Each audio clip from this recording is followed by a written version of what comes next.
Mheshimiwa Waziri Mchengerwa alikuwa anaapishwa, ndio alikuwa ameweka profile yake. Mimi nikampigia, nikajua labda ni waziri ananipigia, nikampigia hakupokea, nikapiga tena akapokea, akajifanya mtandao haupo sawa sawa. Asema Mheshimiwa Mkuu wa Mkoa, naona mtandao haupo sawa. Akakata. Alipokuwa amekata akanitumia message. Anasema hivi,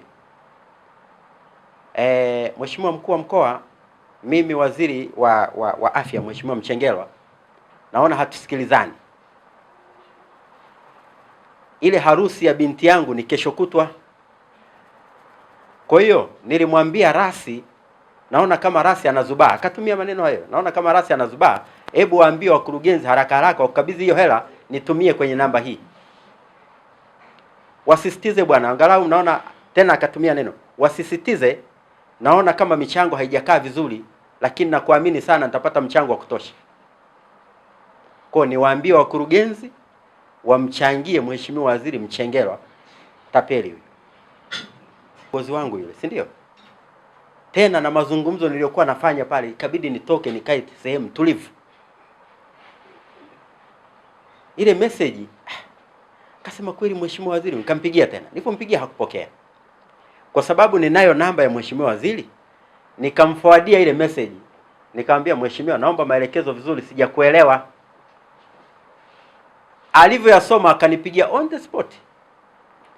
Akasema Chacha, mimi siwezi kuandika message ya namna hiyo. Mimi sina binti anayeolewa kesho kutwa.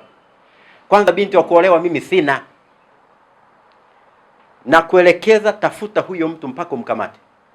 Mheshimiwa Waziri akaniambia hivyo. Nikamwambia Mheshimiwa Waziri, nimepokea na nakuahidi nitampata.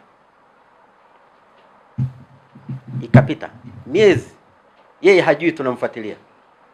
Tukaweka uchunguzi wa kina na nawashukuru sana vyombo vyangu. Tengeneza kamati ya kufanya uchunguzi wa kina, nikawapa hizo namba, wakaniambia Mheshimiwa Mkuu wa Mkoa, huyu mbona tutampata tu. Tumeishajua maeneo alipo. Ya pili, wakati wanaendelea na uchunguzi wao wanamfuatilia, naye unajua ana line hizi mnazoona karibia 10. Siku ile mwenezi wa taifa akaja hapa akafanya ziara hapa katika mkoa huu wa Tabora. Ndugu yangu Kenan. Tumempokea kule Igunga, anafanya ziara, baadaye tunaenda Nzega. Nafikiri alikuwa analala Nzega. Kwa tukiwa njiani tunatoka Igunga kuja Nzega, kuna mradi mmoja wa shule kwa tunatembelea pale. Akampigia katibu wa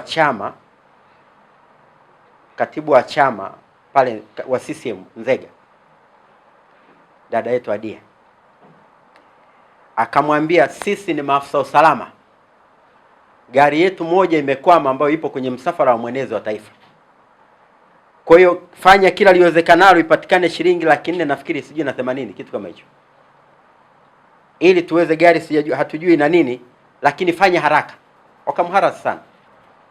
Lakini siku ile anampigia mbunge, alimwambia yeye ni RCO.